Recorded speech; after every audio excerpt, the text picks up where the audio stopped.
Para quem não me conhece, meu nome é Marino, sou professor de literatura, tenho também uma formação em psicologia, e eu acho que é justamente por isso, né, a formação em letras e em psicologia, que acabou chegando para mim a responsabilidade aí de ver com vocês o Ateneu de Raul Pompeia, essa obra publicada no século XIX, de uma complexidade imensa, não só estética, mas também psicológica. E aí, vou dizer para vocês que essa obra, o Ateneu, né, que eu tenho aqui na edição do Círculo do Livro, uma edição muito boa, inclusive, foi publicada no ano de 1888, entre janeiro e março de 1888, nesse jornal Gazeta de Notícias, na forma de folhetim. Só lembrando, o folhetim é aquela publicação que vai se estendendo aí durante algumas semanas, capítulo a capítulo, o jornal publica todos os dias ou semanalmente, uma vez a cada semana, domingo, por exemplo, uma parte do romance, ou seja, um capítulo da obra. E aí, depois de publicada, pela primeira vez em folhetim, esses capítulos vão ser reunidos, e aí essa obra completa, hoje, que se encontra na livraria, O Ateneu de Raul Pompeia. Mas aí, vamos dar uma olhada mais criteriosa, nessa data, justamente, entre janeiro e março de 1888, que antecede um período bastante importante da nossa história. 2 meses depois do término da publicação do Ateneu de Raul Pompeia, em maio de 1888, a Lei Áurea, enfim, a libertação dos escravos. E 1 ano depois, a proclamação da República. Vou dizer para vocês que o Raul Pompeia, autor, ele era republicano e abolicionista. Mas essa obra, quando ele publica, ainda foi publicada no Brasil do Império e escravista. Então, a gente tem que, eu acho que ler essa obra na perspectiva de que é alguém que deseja a abolição da escravatura, que vai acontecer logo em seguida, deseja a proclamação da República, mas que ainda escreve dentro de um país escravista e monárquico, ok? Vejam só, esse é o Raul Pompeia, a figura dele, e o Raul Pompeia vem de uma elite do Rio de Janeiro, filho de um advogado rico e de uma herdeira também igualmente rica, de uma família de comerciantes portugueses. O Raul Pompeia estudou o seu ensino secundário no Rio de Janeiro, lá no Colégio do Abílio. Essa ideia de que ele teria, inclusive, reproduzido no Ateneu aquilo que viveu no Colégio do Abílio, na sua adolescência. Então, aos 11 anos de idade, foi colocado no internato de um médico e pedagogo brasileiro chamado Abílio César Borges, que recebeu do Pedro II, inclusive, o título de Barão de Bacaúbas, pelos serviços prestados pela educação no Brasil. Enfim, o Colégio do Abílio era um colégio particular, caro, que o Raul Pompeia, enfim, viveu, ou vivenciou lá, como alguém da elite endinheirada do Rio de Janeiro. Depois ele termina o seu ensino secundário no Pedro II, entra para a Faculdade de Direito lá de São Francisco, em São Paulo, querendo fazer Direito. Vou dizer para vocês que o pai dele também já tinha passado pela Faculdade de Direito lá de São Francisco, tornando-se advogado, rico, famoso e tal. E aí o Raul Pompeia vai seguir a mesma trilha do pai. Só que, durante os anos de faculdade, o Raul Pompeia encontra certa resistência dos professores às ideias abolicionistas e republicanas dele, o que leva Raul Pompeia a ter problemas de aprovação. Alguns professores não aprovavam o Raul Pompeia, e o outro grupo de estudantes que também abolicionistas e republicanos tinham problemas políticos com os professores. E aí esse grupo resolve, no último ano, se mudar justamente para uma outra faculdade. O Brasil só tinha 2 faculdades de Direito, a Faculdade de São Paulo, do lado de São Francisco, a atual Faculdade de Direito da USP, e a Faculdade de Direito do Recife. Esse grupo vai para o Recife, termina lá a faculdade sem maiores problemas, e o Raul Pompeia volta ao Rio de Janeiro formado em Direito. Nunca exerceu exatamente o cargo de advogado, foi, na verdade, romancista, jornalista, escritor, enfim, o Raul Pompeia também teve um período de professor e também foi diretor da Biblioteca Nacional. Mas, enfim, o Raul, quando escreve essa obra, ele tem lá 25 anos de idade. Então, colocando em perspectiva, que autor é esse responsável pela publicação dessa obra? Então, ele tem 25 anos de idade quando ele escreve o Ateneu. publicada aí, né, a que se chama obra-prima dele, que foi muito bem recebida pela crítica. Anotei aqui nesse roteiro, aliás, usem esse roteiro, né, como uma forma de conhecer melhor a obra, o autor. Usem esse roteiro também para rememorar elementos que vocês, né, ainda não estabeleceram muito bem em termos de organização da obra. Quem já leu a obra, rememora, né? Quem não leu ainda, talvez utilize bem esse roteiro como uma espécie de norte, né? Para ir direcionando, ajudando vocês na leitura dessa obra que eu digo é complexa, né? Quem leu já sabe a dificuldade de levar adiante, enfim, a compreensão dessa obra. Machado de Assis escreve lá, né? Anotei aqui nesse roteiro de leitura, um eco do colégio, um feixe de reminiscências. Lembrando que reminiscências são recordações, às vezes vagas, imprecisas. Machado de Assis já percebia, né, esse trabalho, sobretudo com a memória que o Raul Pompeia vai fazer na obra. Trabalho importante. Então, os ecos do colégio, né, não exatamente a cena em si, mas o eco, aquilo que ficou na memória, aquilo que ficou, né, de um momento da adolescência do próprio Raul Pompeia. E a gente entende, né, exatamente uma obra memorialista, mas que não vai ter exatamente uma admissão do Raul Pompeia como sendo aquele que viveu essas experiências narradas no Ateneu. Ele vai, na verdade, usar um personagem, um autor, né, alter ego, que seria justamente o Sérgio. Vou só comentar um último elemento importante, né, que vai ser também bastante utilizado aqui no roteiro. O Raul Pompeia também era desenhista, e ele deixa a obra ilustrada pelos seus crayons, ou seja, pelos desenhos em giz de cera que ele fez. Vamos aqui para um exemplo, né? Esse aqui é um exemplo daquilo que vocês vão ver nesse material. Aliás, esse material eu envio para vocês junto com a aula. Nesse material vocês vão ter, né, enfim, ilustração, as ilustrações que o Raul Pompeia fez da obra. Aqui esse momento é um momento em que os meninos estão no refeitório, né? Vocês vão ver mais de perto, aí em casa, com mais calma, né? Que tem pratos, tem xícaras, eles estão no refeitório. Os meninos lá de um internato. Internato é um colégio interno, só para meninos, né? E aí vocês imaginem que situações o Raul Pompeia vai descrever desse momento em que ele teria vivido lá, né, no Colégio do Abílio, e depois transfigurada essa experiência do colégio interno na narração do Ateneu, né, com a personagem Sérgio. Bom, a obra está aqui dividida em 4 partes. Ele dividiu, então, em 4 partes essa obra. O primeiro capítulo, que é, na verdade, a primeira parte, né? O primeiro capítulo se resume ao momento em que o Sérgio é levado pelo pai até o Ateneu para ver as comemorações do fim do ano, na verdade, né? Era uma espécie de preparação. O pai tentava mostrar ao Sérgio que o Ateneu era esse colégio que tinha essa pompa, né? No fim do ano, enfim, os meninos recebiam os prêmios, havia lá a presença, né, da princesa. Então, toda uma pompa aí que o Sérgio, enfim, absorve como sendo uma grandiosidade enorme, né? E um local, a princípio, ao qual ele quer pertencer. Então, o primeiro capítulo, que é, na verdade, a primeira parte também correspondente, é o Ateneu antes da entrada do Sérgio. Bom, a parte 2, a segunda parte, vai trabalhar justamente o primeiro ano em que ele, já dentro do Ateneu, vive, né, uma outra realidade que vai se transformando para ele como experiência daquilo que, de fato, é viver dentro do internato no Ateneu. A segunda parte vai lá do primeiro ano, do capítulo 2 ao capítulo 7, ok? E aí a terceira parte da obra, que já configura o segundo ano em que ele está no internato, do capítulo 7 ao capítulo 11.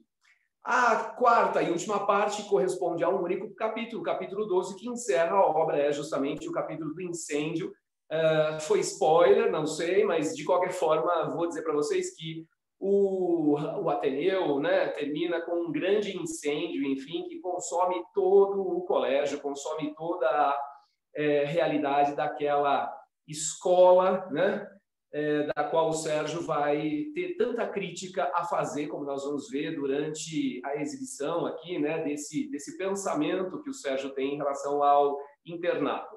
Tudo bem, então, gente? Olha, primeiro ano, segundo ano, que significa dizer que se ele foi colocado aos 11 anos de idade, o Sérgio, e curiosamente também o próprio Raul Pompeia, né?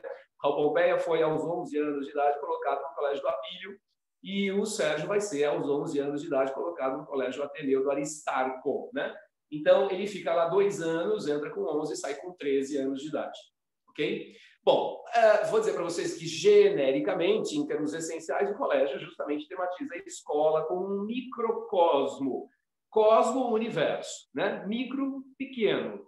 Um microcosmo da sociedade maior. Então, você tem uma sociedade e o Sérgio vai viver no colégio interno uma espécie de grande, né, representação da sociedade dentro desse universo pequeno que é o próprio colégio. Ou seja, aquilo que acontece na sociedade acontecia também no colégio. O colégio não protegia o Sérgio, portanto, né, da sociedade fora da realidade. Muito pelo contrário, né? Jogava o Sérgio, atirava o Sérgio para a sociedade. Em geral, a gente entende o colégio como sendo essa passagem mesmo da vida familiar para a sociedade. Mas, a princípio, o Sérgio acha que essa passagem tem que ser um pouco mais amena para preparar o indivíduo para a sociedade. Mas no Ateneu, ele já é atirado direto para a sociedade, ou seja, a corrupção que existe na sociedade, ele já encontra no próprio Ateneu, né? Que é uma coisa que a gente pode debater justamente, né? E isso vai ser um debate fundamental e importante para a compreensão da obra. E também o desajuste desse indivíduo em relação ao meio em que vive. O Sérgio não aceita essa condição. O Sérgio vê como corrupto o internato, né? E ele não se entrega a essa corrupção, ele vê com muita crítica, enfim, essa passagem, né, bastante difícil que ele teve lá pelo colégio. Bom, eu acho que ficou claro para vocês que a gente está falando de um Raul Pompeia transfigurado artisticamente na figura do Sérgio, a gente está falando do Colégio do Abílio transfigurado artisticamente no internato o Ateneu de Aristarco. Agora, a situação básica dessa obra é um narrador adulto, que é exatamente o Sérgio, contando a época em que viveu lá aos 11 anos de idade, 12, 13, no Colégio do Aristarco. E aí a gente vai ter, enfim, uma situação curiosa, né, desse Sérgio adulto no tempo da enunciação. Bom, essa linguagem assim, é uma linguagem mais técnica, mas entendam o tempo da enunciação como sendo o tempo em que o indivíduo está contando, o momento em que ele está contando, o momento em que ele está narrando aquilo que aconteceu. Bom, pode ser que o que eu esteja contando aconteceu mais recentemente, hoje, semana passada, mas pode ser que eu conte também alguma coisa que me aconteceu lá na infância. Então, existe uma diferença entre o tempo daquilo que aconteceu e daquilo que foi contado. A gente chama essa diferença entre o tempo da enunciação, quando o indivíduo está enunciando, quando ele está contando o que aconteceu, e o tempo do enunciado, aquilo que aconteceu de fato lá, ou que é lembrado como tendo ocorrido num tempo diferente da enunciação, né? Então, a gente vai ter essa diferença entre os tempos aí, o Sérgio adulto, que corresponderia ao ano de 1888, ou seja, como se em 1888 o Sérgio com 25 anos, né, que na verdade seria o próprio Raul Pompeia, ou mais ou menos nessa idade, já adulto, estaria contando da época que foi colocado lá no Ateneu aos 11, no Colégio do Abílio. Bom, ela, né, essa narração, enfim, vai ter essa diferença entre tempos, e essa diferença entre tempos da enunciação e do enunciado vai gerar para a gente também uma discussão importante a respeito da memória, né? Do quanto essa memória não sofreu transformações, deformações, enfim, essa memória aí, será que ela é fiel realmente ao fato ocorrido ou se já é uma memória transfigurada pela experiência do adulto? E a gente vai ver que, de fato, essa memória já é transfigurada, o que dá elementos assim, né, interessantes para discussão nessa obra. Vamos avançar. Aqui a gente tem mais um crayon, mais um desenho a giz de cera do próprio Raul Pompeia, feito aí, né, no retrato do pai e do filho, observando, enfim, né, a grandiosidade desse colégio. Vocês estão vendo que é uma escola de elite, portanto, ela é muito bem construída, é muito gigantesca, né? Os quartos, o prédio, enfim, tudo muito ostentando riqueza, ostentando, né, uma grandiosidade que encantava justamente essa burguesia que colocava os seus filhos lá, né? Essa burguesia achava lindo, enfim, que o filho estudasse num colégio maravilhoso como era o Ateneu. Bom, talvez triste engano dessa burguesia, porque, segundo o Sérgio, né, a corrupção lá corria doida. Bom, O que a gente vai ver agora, um trechinho do Ateneu, esse trecho inicial, quando, né, finalmente o Sérgio entra para a escola do Aristarco e o pai recomenda ao filho que tenha coragem. Vais encontrar o mundo, disse-me meu pai à porta do Ateneu, coragem para a luta. E aí o Sérgio, adulto, dizendo, né, que naquele momento, enfim, ouviu isso do pai, entendeu depois que, enfim, né, o pai tinha razão. Bastante experimentei depois a verdade desse aviso que me despia num gesto das ilusões de criança educada exoticamente na estufa de carinho, que é o regime do amor doméstico. Diferente do que se encontra fora, tão diferente, que parece o poema dos cuidados maternos um artifício sentimental, com a vantagem única de fazer mais sensível à criatura a impressão rude do primeiro ensinamento. Têmpera brusca da vitalidade na influência de um novo clima rigoroso. Lembramo-nos, entretanto, com saudade hipócrita dos felizes tempos, como se a mesma incerteza de hoje, sob outro aspecto, não nos houvesse perseguido outrora e não viesse de longe a enfiada das decepções que nos ultrajam. Um momento importante da obra do Ateneu, o início aí, quando ele diz, olha, fui colocado lá pelo meu pai, muito experimentei aquilo que meu pai já dizia, vais encontrar o mundo. Né? Você não vai encontrar um momento assim de transição, uma escola que te prepara para a sociedade. Você vai encontrar já a sociedade mesmo, com tudo que, né, ela tem. Coragem para a luta, né? Prepara-te. E aí o Sérgio vai dizer que experimentou, sobretudo, né, essa diferença entre o carinho materno e já direto para a sociedade com a sua, né, tempestuosa organização social, afetiva, política, né? Tudo que você possa imaginar, que não pertence mais àquele universo uterino, né? Tem uma outra expressão que ele usa, de útero, como se ele tivesse da vida infantil dele, antes da entrada no Ateneu, vivido num útero de proteção, de carinho, né? Que depois jogado direto para a vida, que foi o internato, ok? E aí, muitos acreditam, então, né, eu coloquei aqui só como lembrança, que esse colégio, o Ateneu de Aristarco, seja a recriação artística do Colégio do Abílio, e que o Sérgio, portanto, seria uma espécie de alter ego.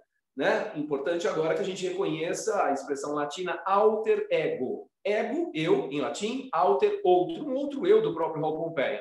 Então, ao invés de dizer eu, Raul Pompeia, fui colocado pelo meu pai aos 11 anos de idade no Colégio do Abílio, ele vai dizer eu, Sérgio, fui colocado pelo meu pai aos 11 anos de idade no Colégio o Ateneu do Aristarco. Né? Mas a gente percebe, portanto, que há uma projeção do próprio Raul Pompeia na figura do Sérgio. Então, o Sérgio configura um outro eu, um eu substituto, como perfeito do próprio Raul Pompeia, o que a gente chama de alter ego. Né? Uma, enfim, lembrança importante aí, né, a respeito do que teoricamente a gente entende como sendo essa projeção do autor na personagem ou no narrador, no caso aqui o Sérgio, né? Bom, o Sérgio adulto rememora de forma cética, amarga, irônica e pessimista aquilo que viveu na época do colégio, né? Ele vai dizer justamente o quanto aquela inocência de criança foi, né, atirada para dentro dessa realidade do colégio, a realidade da própria sociedade, porque o colégio é o microcosmo do mais, né, amplo universo social. E esse momento, né, foi um momento em que aquela inocência foi perdida. Ele se ressente disso, ele é um sujeito amargurado por ter rapidamente perdido uma inocência, mas ele se ressente, sobretudo, por ter certos elementos de sensibilidade, ter certos ideais, sonhos, né, que foram todos, de alguma maneira, sufocados de forma muito violenta pela realidade do internato. E isso, né, vai ser discutido bastante na obra, o modo como esse ambiente do internato, né, vai sufocar aquilo que o Sérgio sentia como correto, ético, como, né, aquilo que deveria ser a vida que ele desejava para si e aquilo que ele deseja para uma sociedade como um todo, né? Esse é o Aristarco, figura, né, que o Sérgio desenha do dono do Ateneu. Vocês vejam, né, um homem com uma certa postura, né, arrogante, uma certa postura de imperador, né? o Aristarco dava a mão aos meninos para que eles beijassem a mão do Aristarco, ele é um tipo tirânico, é um tipo o imperador do colégio, e essa figura do Aristarco vai ser aí desmascarada, em certo sentido, na sua vaidade, no seu narcisismo, no seu interesse apenas financeiro, mais do que propriamente no interesse de fato, educar os meninos. Bom, tudo isso já vai configurando para a gente, né, uma outra dificuldade, que seria justamente a de classificação do Ateneu. O Ateneu é uma obra que está dentro de um universo estético, literário, da escola realista. Contemporâneos, por exemplo, do Raul Pompeia foram Machado de Assis e Aloysio Azevedo, né, esse realismo-naturalismo no Brasil. E aí o romance, enfim, dentro desse contexto, poderia, a princípio, ser classificado como um romance realista, como um romance naturalista. Bom, certamente não tem muitos elementos românticos, alguma coisa que sobra sempre, né, do movimento anterior, mas certamente você não poderia dizer que o Ateneu do Raul Pompeia, falando sobre, né, essa vida em sociedade de forma tão crua, às vezes, teria aquela idealização típica do romantismo. Obra romântica, com certeza, o Ateneu não é. Então, como classificar, né? Uma possibilidade aí de classificação é justamente a mais óbvia: o romance O Ateneu de Raul Pompeia pertence ao realismo. Lembrando que o realismo substituiu esteticamente aquela época mais idealista dos românticos, e o realismo já é a implantação da burguesia no poder, um mundo mais materialista, o mundo da ciência, da razão, enfim, e aqueles valores todos do clássico greco-romano. Estão lembrados disso, né? Esses movimentos, ora retomam mais aspectos da Idade Média, ora retomam mais aspectos do que foi a cultura clássica greco-romana. E aí, a própria obra vai tomando formas, né, mais semelhantes, digamos, ao que a gente vê nas obras antigas. E a valorização da ciência, da razão e, sobretudo, da verossimilhança. Vocês estão vendo aí, verossimilhança. Eu fiquei aqui um pouco na frente de uma palavra, mas, enfim, a verossimilhança que aparece aqui embaixo é a tentativa de fazer com que a obra seja o mais fiel possível à retratação da realidade, né? Verossimilhança, fazer com que a obra seja semelhante à verdade, ou que te convença, sobretudo, né? Como sendo aquilo que está narrado como uma verdade, vivida lá pelos personagens e tudo mais. E não com aquelas idealizações, aquelas fantasias, né, quase que alucinadas da obra romântica, quando o personagem fazia coisas que até Deus duvidava, né, que seria possível de alguém fazer. Lembro sempre do Guarani, do Zé de Alencar, em que o Peri faz coisas, né, que você fala assim, meu, não. Enfim, essa obra, ela está mais grudada à realidade, ela está, né, com interesse mesmo de fazer com que você, na leitura, se convença de que aquilo tudo que ele está contando aconteceu de fato. Bom, e a perfeição formal, outra característica da cultura clássica, ou dos movimentos ligados ao clássico, uma preocupação com a gramática, com a ordem, né, enfim, gramatical, uma preocupação com uma estrutura mais, digamos, erudita da língua, né? Isso é característica do realismo. E uma característica mais importante ainda da gente, né, sacar é justamente essa. O realismo está dentro de um momento muito particular na cultura ocidental, o momento em que o Darwin propõe a teoria da evolução das espécies.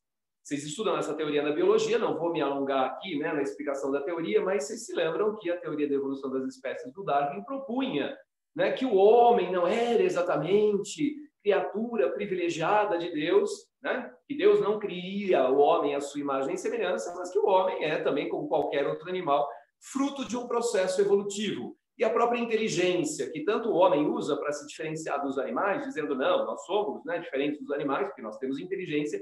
Essa inteligência, né, que o homem tem como, né, absolutamente diferenciadora, teria sido também fruto de um processo evolutivo e que coloca o homem como, de fato, um animal.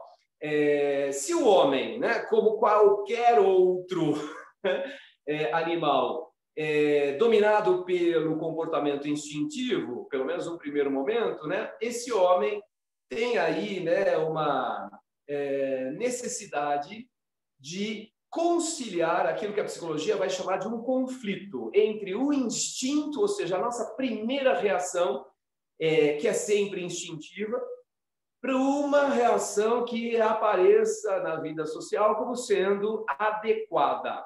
Então, vejam, às vezes a gente sente raiva e a nossa agressividade, enfim, né, se fosse absolutamente instintiva, animal, destruiria, mataria, a gente, enfim, né, quer tirar da nossa frente isso que nos, né, isso que nos humilha, que nos, né, rebaixa, ou então aquilo que eu, né, não aceito, enfim, a agressividade seria, às vezes, colocada de forma tão violenta e destrutiva, né, que o sujeito, obviamente, seria observado pelos pares como sendo um maluco, aquele que não consegue dominar os instintos, né?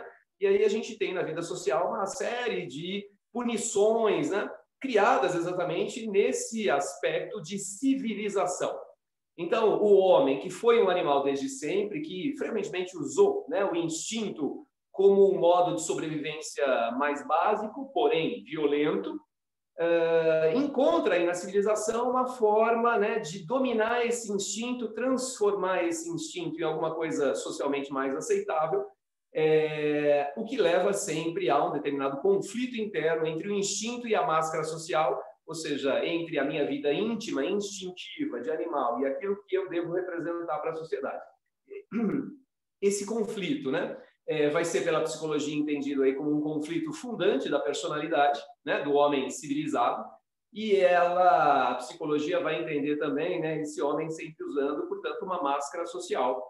Máscara social, ou seja, um aspecto que eu mostro para a sociedade, mas que esconde a minha verdadeira identidade, né? Essa máscara social dividindo o sujeito entre aquilo que ele é de fato e aquilo que ele busca parecer. E o sujeito, às vezes, vivendo um conflito interno gigantesco, ou pelo menos sendo estruturalmente o seu caráter baseado, pautado nesse conflito, né? Você pode ter ou não angústias em relação a essa ambiguidade, ou esse paradoxo, né, de viver, às vezes, representando certos papéis sociais. Pode ser que a pessoa tenha uma angústia em relação a isso, pode ser que ela não tenha angústia nenhuma, pode ser que simplesmente ela exerça a máscara social sem perceber, enfim, que existe, né, necessariamente nesse conflito uma certa hipocrisia. Hipocrisia, aliás, é uma palavra muito associada ao Aristarco. O Aristarco não parece ter muito conflito em relação à máscara que ele usa, não.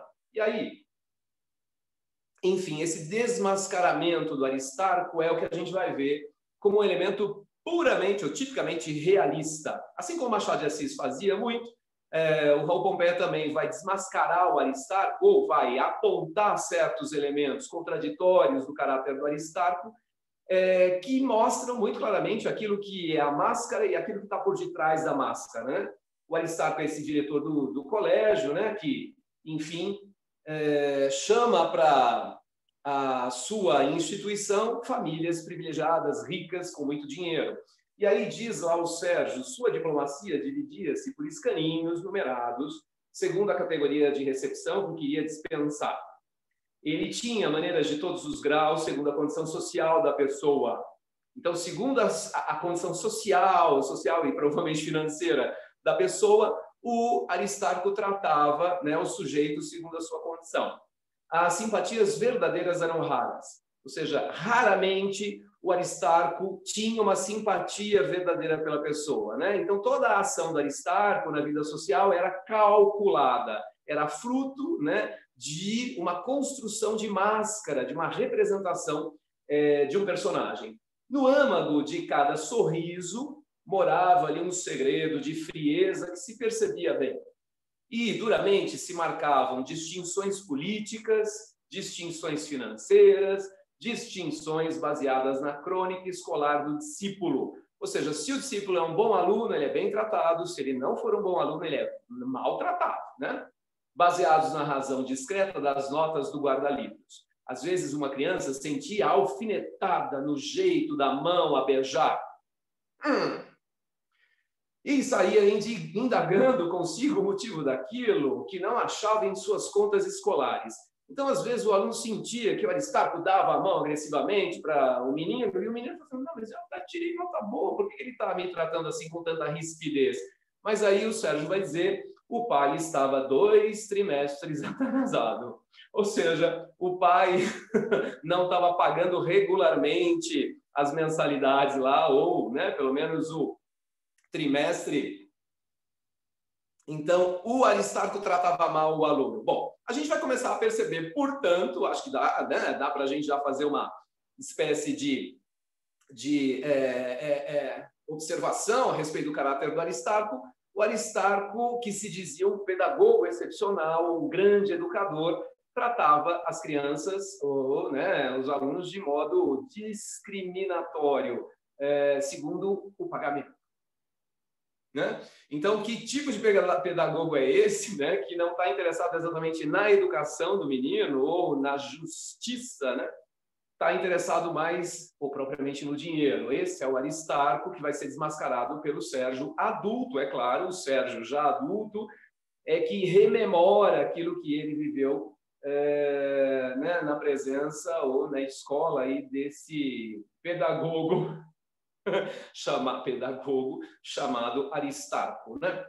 E aí ele vai fazer uma consideração que eu achei bem importante da gente salientar. Soldavam-se, sabe? Soldar, né? Passar solda, juntar lá 2 placas com a solda, soldavam-se nele o educador e o empresário, com uma perfeição rigorosa de acordo. Uma perfeição rigorosa de acordo entre o educador e o empresário.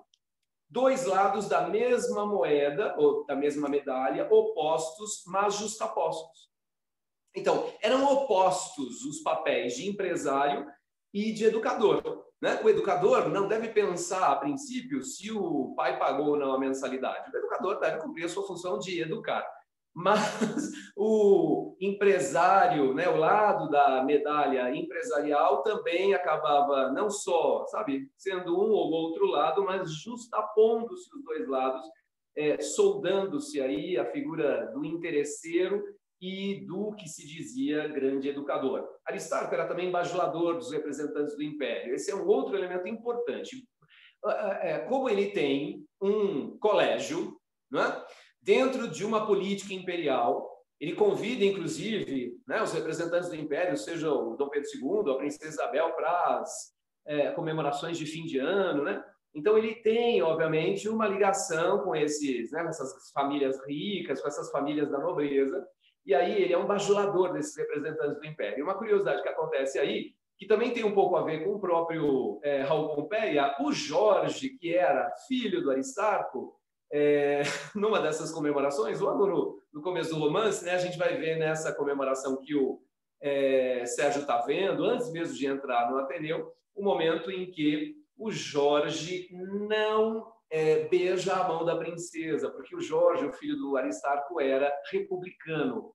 E aí uma coisa entristeceu, né? O Aristarco estava lá todo envaidecido, porque a festa estava linda, festa de fim de ano, e uma coisa o entristeceu, um pequenino escândalo. Seu filho, Jorge, na distribuição dos prêmios, recusara-se a beijar a mão da princesa, como faziam todos ao receber a medalha.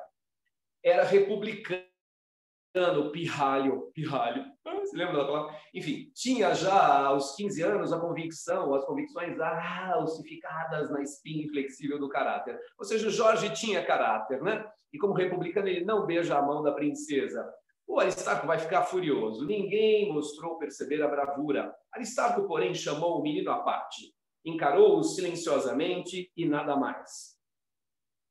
E ninguém mais viu o republicano. Consumira-se naturalmente o infeliz, cremado ao fogo daquele olhar. Nesse momento, as bandas tocavam o hino da monarquia jurada, última verba do programa. Então, o Aristarco olha com ferocidade o filho desaparece, e aí eles começam a tocar na banda, enfim, o hino da monarquia.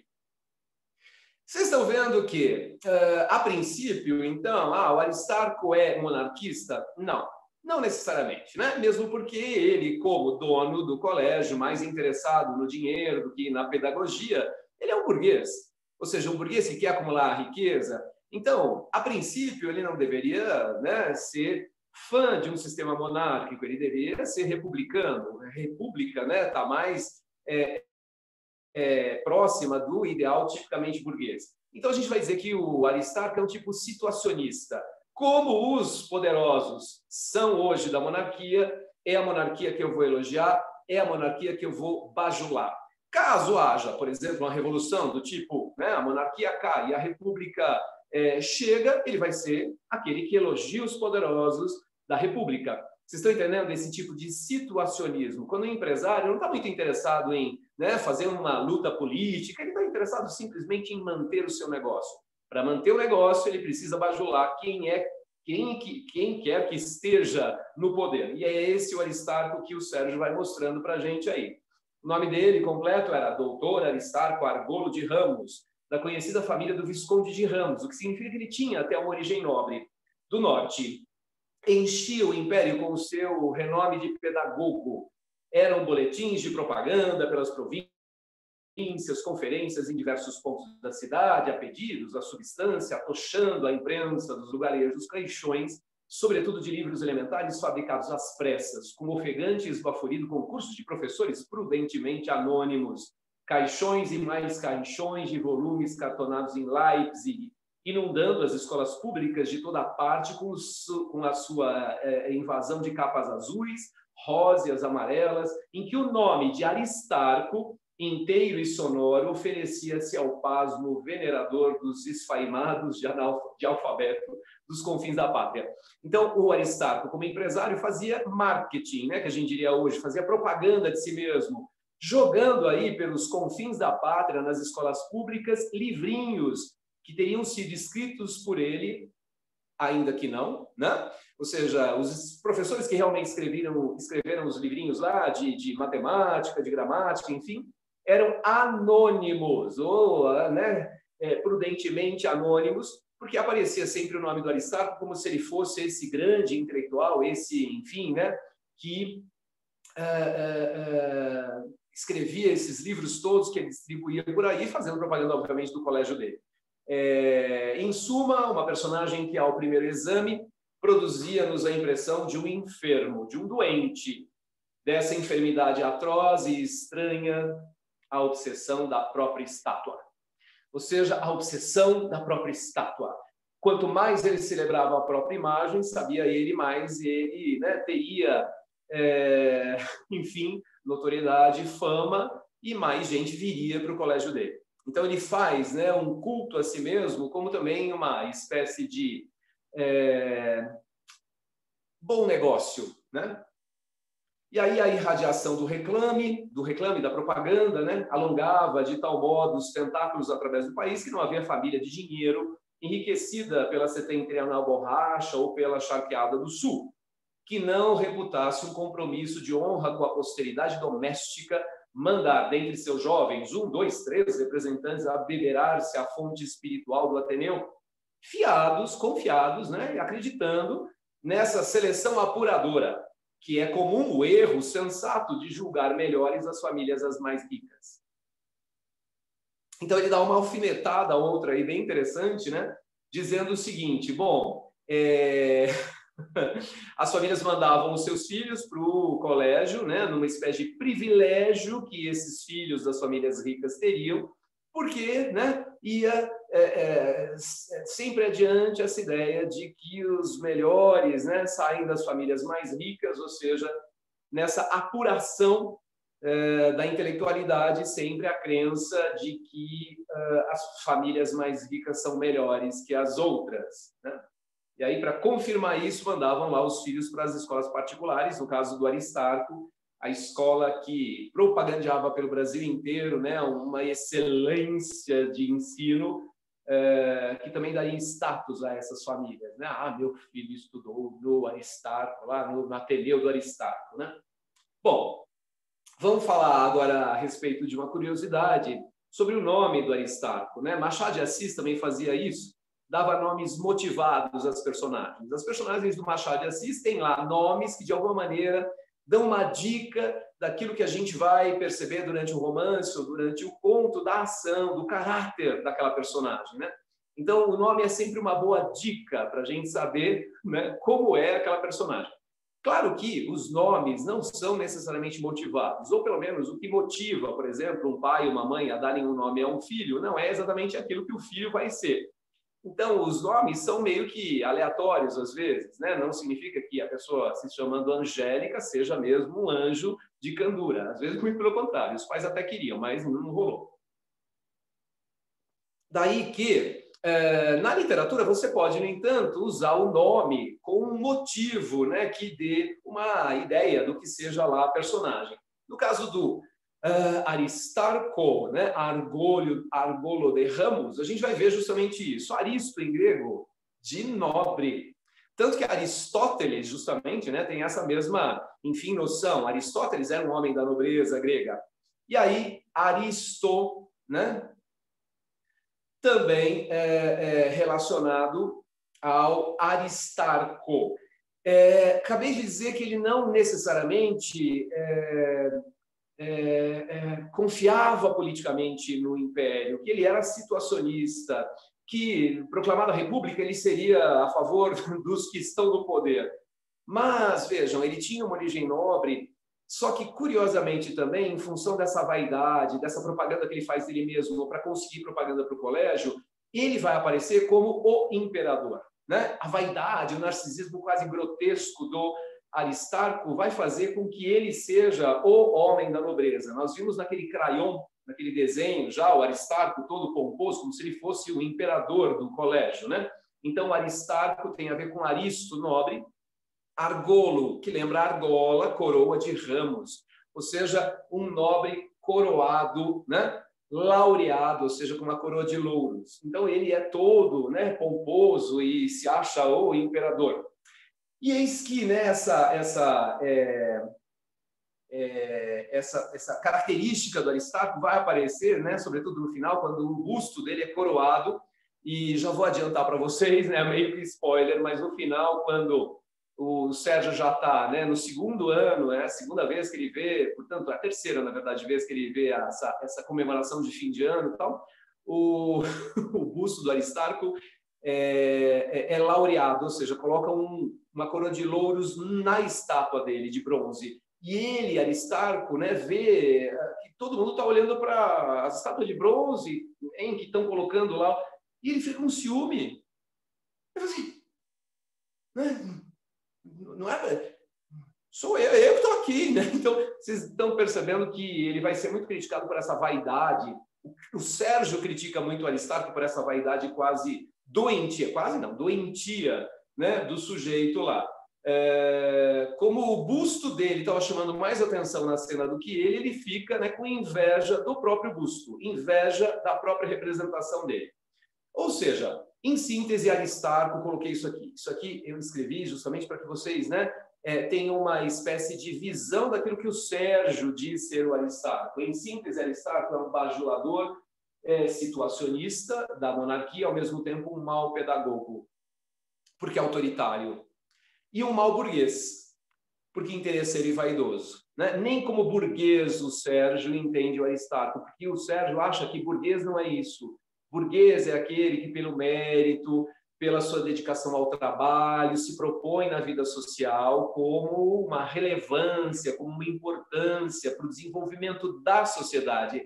A sociedade não é fruto de indivíduos egoístas. A sociedade é fruto de um trabalho individual que se junta a um coletivo, se junta, enfim, né, a um projeto social muito maior do que o egoísmo de cada indivíduo na sociedade. Nesse caso, ele seria um mau burguês. Ele está pensando só nele mesmo. Ele não está nem como pedagogo pensando na formação dos meninos, no melhoramento da sociedade. Né? E aí, interesseiro e vaidoso, um homem inferior, portanto, sem convicções políticas, cuja única ambição era ganhar dinheiro e ser admirado. Né? Então, ele como pedagogo é péssimo, né? Não tem convicção política necessariamente monárquica, ele é um péssimo burguês, ou seja, o Sérgio vai fazer um retrato bastante infeliz e quase que uma grande vingança, né, da figura aí do dono do Ateneu, talvez do dono, né, do colégio interno em que ele, Raul Pompéi, estudou, o tal do Abílio. mas, de qualquer forma, vocês estão vendo que o retrato que ele faz do Aristarco é o retrato de um homem inferior, né? Não daqueles homens superiores que trabalham em nome do bem comum, né? Mas um homem que trabalha egoístamente em nome do seu próprio enriquecimento, da sua própria vaidade. E, nesse sentido, isso é muito interessante. Nesse sentido, a gente vai ver a obra com uma grande crítica, né? a essa burguesia totalmente pervertida já por valores egoísticos, narcisistas, né? E aquilo que a gente estava comentando, o desmascaramento do Aristarco, né? As impressões de Sérgio acerca de Aristarco não derivam da visão do menino, no entanto, né? Mas do adulto, cuja crítica cética, né? Que duvida o tempo todo do que está vendo, e corrosiva, sabe, de jogar ácido, corrói essa máscara do Aristarco e vai começar a aparecer o que está por detrás da máscara. Enfim, revela o homem por detrás dessa máscara, né? E esse homem é o inferior Aristarco. Bem, daqui a gente também tem uma questão importante a ser trabalhada, que é o seguinte: as impressões que a gente vai vendo, né, serem relatadas durante a narrativa, ou seja, o fato vai sendo narrado, aconteceu tal coisa com o Sérgio lá no Ateneu, quando ele tinha, portanto, 11, 12, 13 anos. Só que essas impressões que ele vai, né, relatando, elas estão permeadas já pela crítica que o adulto lá de 25, que é o próprio Raul Pompeia, faria. Então, o Sérgio adulto, né, conta alguma coisa que aconteceu com o Sérgio adolescente no Ateneu, mas já constitui, a partir daí, não só a narração da lembrança, mas uma crítica ao que estava acontecendo lá, dentro do aspecto social, dentro do aspecto psicológico daquela circunstância. Então, o retrato que ele faz do, né, Aristóteles. E essa lembrança importantíssima que a gente vai ter que ter para Antônio Cândido, né, um grande crítico da literatura brasileira. O Sérgio é um adolescente sob a vigilância esclarecedora do Sérgio adulto. Então, aquilo que o Sérgio adulto está contando da sua adolescência já está filtrado, né? Essa palavra é fundamental aqui, filtrado pela perspectiva do narrador adulto.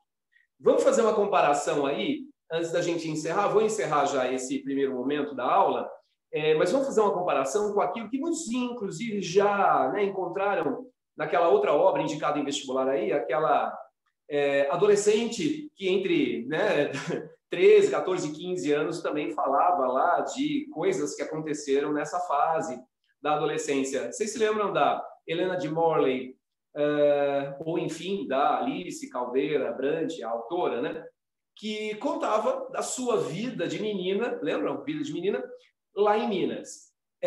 O que aconteceu aí nesse romance? Bom, a Helena, ou a Alice, tinha, né, anotado no mesmo dia em que o fato aconteceu, ela tinha anotado lá num diário, né, o fato. Então, ela relatava o fato, fazia considerações a respeito, e essas considerações estão muito lá, ligadas ao momento em que a coisa aconteceu. Então, ela viveu lá, né, um determinado dia, e no final do dia ela vai para o diário e escreve. Bom, a Alice Caldeira, quando, né, já adulta, querendo mostrar para as netas como era a vida lá, né, em Minas, no século XIX, ela vai pegar esses diários, vai dar um tratamento só literário, revisar uma coisa ou outra, né, e ela acaba entregando isso para as netas, e isso vai virar o Minha Vida de Menino, o romance. Agora, esse romance, portanto, ele foi escrito da perspectiva da própria menina que tinha 13 anos. Tudo bem? É um romance de memórias, né? Mas memórias que se estabeleceram nesse momento, né? Muito próximo da própria ação, do próprio momento em que um fato aconteceu. No caso do Ateneu, a gente tem uma situação diferente. O Sérgio não deixou registrado num diário e depois o adulto simplesmente publicou o diário do Sérgio adolescente. Não. É o Sérgio adulto, sim, por meio já de uma formação que ele teve, inclusive na área do direito, né? Entrou em contato com positivismo, com filosofias, tem uma crítica à educação, tem uma crítica à monarquia, é republicano, pede a abolição da escravatura. Esse Sérgio, digamos, o Raul Pompeia, ele está escrevendo, né, a sua obra usando memórias daquele Sérgio adolescente. E é óbvio, ele vai aproveitar essa memória para fazer considerações, né, político-ideológicas, culturais, enfim, considerações psicológicas, como as que a gente acabou de ver ele fazendo em relação ao Ateneu, ou o Aristarco, melhor dizendo. O que significa dizer que, será que o Sérgio, com 11 anos de idade, né, quando ele entra no Ateneu, ele olha para Aristarco e ele já tem essa sensação de que Aristarco mistura empresário com pedagogo, que era um homem inferior, que era um homem bajulador? Não. Né? Na verdade, o Sérgio está lá na pura inocência, assim mesmo que ele às vezes se coloca, ele era bobo, tolo, às vezes ele não entendia muito bem o que estava acontecendo. Então, essas considerações, né, mais políticas, ideológicas, psicológicas que a gente vê, atreladas às memórias do que aconteceu, né, com o menino lá, o adolescente Sérgio, na verdade, são filtradas já pelo adulto. O Sérgio adulto, né, que tá colocando, derrubando nas experiências da memória, enfim, as suas considerações políticas. Então, o Antônio Cândido vai dizer que esse Sérgio, na verdade, não é um narrador-personagem, é um autor-personagem, né? Um autor que se coloca como personagem por essa, enfim, projeção ou essa filtragem da experiência. Bom, nesse sentido, então, a gente teria na obra não só os elementos naturalistas, mas também elementos impressionistas. Gente, vamos dar uma parada, vamos tomar um café, vamos, né, tomar uma água. Se bem que a água eu já andei tomando aqui, mas vamos dar uma parada, porque aí na sequência a gente vai falar desses elementos impressionistas, os elementos também naturalistas, alguma coisa do simbolismo, e depois eu conto para vocês rapidinho a sequência toda das ações principais do Ateneu, eu conto a história. A gente está fazendo primeiro essas considerações, sobretudo porque, né, a gente vai depois percebendo como essa história, né, vai se desenrolando já nessa perspectiva. É importante a gente entender essa perspectiva. Beleza? Gente, vou encerrar então e daqui a pouco a gente volta, na próxima aula a gente volta aí para falar dessa nova possibilidade de classificação do Ateneu, essa outra, melhor dizendo, possibilidade de classificação do Ateneu, que é impressionista. Vamos lá, encerrando em 3, 2, 1.